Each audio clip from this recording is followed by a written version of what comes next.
क्योंकि जो बच्चे हैं उनको इंग्लिश मीडियम के शिक्षा का अधिकार है और कहीं ना कहीं उसे विभाग और सरकार के द्वारा छीना जा रहा है। 1,60,000 शिक्षा मित्र हैं और उन शिक्षा मित्रों में से 50% ऐसे शिक्षा मित्र हैं जो टेट और सीटेट पास है। बहुत सारे ऐसे प्रदेश हैं जहां पे इनका समायोजन हो रखा है। आज स्थिति यह है उत्तर प्रदेश में कि मात्र 10,000 रुपए के मानदेय पे उनसे बंधुआ मजदूरी कराई जा रही है। सिर्फ और सिर्फ पढ़ाया नहीं जाता है, उन्हें ना जाने बीएलओ के काम से लेकर के किन किन कामों को कराया जाता है। कहना चाहूंगी कि सदन में अंग्रेजी पे भाषण देने की तो लड़ाई है, लेकिन वही जब बच्चों को अंग्रेजी सिखाने की बात है तो उस पर मनाही है। अध्यक्ष जी, अभी तक कई बार प्रश्न आए कि बच्चों की पढ़ाई को लेकर के, स्कूल के स्ट्रक्चर को लेकर के, ढांचा को लेकर के। मेरा प्रश्न डायरेक्ट शिक्षकों से जुड़ा हुआ है कि शिक्षकों को आज के डिजिटलाइज्ड वर्ल्ड में, आज के आधुनिक समय में क्या विभाग के द्वारा कोई इस तरीके की ट्रेनिंग दी जा रही है जिससे वो हमारे बच्चों को निपुण कर सके। आज की जिस तरीके से फास्ट फॉरवर्ड की लाइफ चल रही है, कंप्यूटर का हर जगह उपयोग हो रहा है, जिस तरीके से ऐप्स बनाए जा रहे हैं, कोडिंग की जा रही है, उस हिसाब से हमारे टीचर्स को किस प्रकार की ट्रेनिंग दी जा रही है। अध्यक्ष जी, मैं कहना चाहूंगी कि सदन में अंग्रेजी पे भाषण देने की तो लड़ाई है, लेकिन वही जब बच्चों को अंग्रेजी सिखाने की बात है तो उस पे मनाही है। अजीब दोहरा चरित्र है ये सरकार का।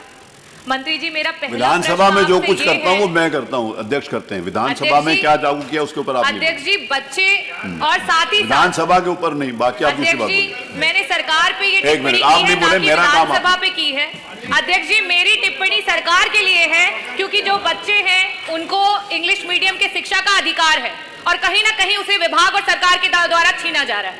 मेरा पहला प्रश्न मंत्री जी से ये है कि जो हमारे शिक्षक हैं उनको ट्रेन करने के लिए आज के प्रेजेंट सिनेरियो में computer operations, coding, artificial intelligence assisted programs, English speaking and vocabulary और साथ ही साथ पर्सनालिटी डेवलपमेंट प्रोग्राम्स, इन प्रोग्राम्स के तहत कितने टीचर्स को, और साथ ही साथ क्योंकि शिक्षा मित्रों के द्वारा भी उनको टीचिंग के ही जो है काम लिए जाते हैं विभागों से, तो उनमें से कितने टीचर्स हैं जिनको ट्रेन किया गया है और अभी तक में कितने ऐसे प्रोग्राम्स हैं जो सरकार के द्वारा चलाए गए हैं, और साथ ही साथ कितने टीचर्स को दूसरे डिफरेंट प्रदेशों में और साथ ही साथ इंटरनेशनल स्ट्रेचेस पे दूसरी जगह भेजा गया है ताकि वो अपनी जो शिक्षा पद्धति है उसमें डिफरेंसेस ला सके और बेटर चीज़ें और ट्रेनिंग कर सके।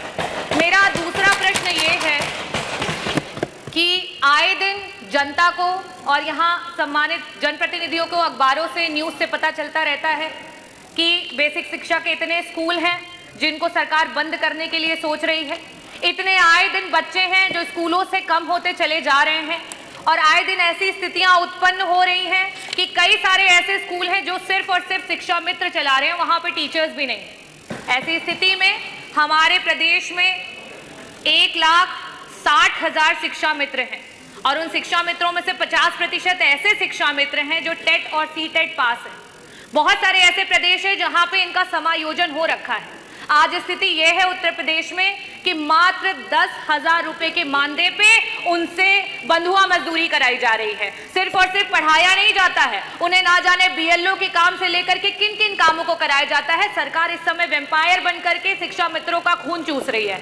ऐसी स्थिति में मेरा दूसरा प्रश्न ये है कि वो भी बच्चों को पढ़ा रहे हैं, क्या उन्हें ट्रेनिंग के लिए किसी भी आपके स्कीम के तहत हमारे शिक्षा मित्रों को ट्रेन किया गया है? और अगर आप उनसे इतना काम ले रहे हैं तो क्या हमारे शिक्षा मित्रों का सरकार समायोजन करके उनको टीचर्स के पोजीशन पे ला करके उनकी सैलरीज देगी? और जो सीटेट या टेट पास नहीं है उन शिक्षा मित्रों का मानदेय बढ़ाने पर सरकार सोचेगी। बहुत बहुत धन्यवाद। न्यूज नेशन अब व्हाट्सएप पर खबरों के ताजा अपडेट के लिए न्यूज नेशन के इस क्यूआर कोड को स्कैन करें।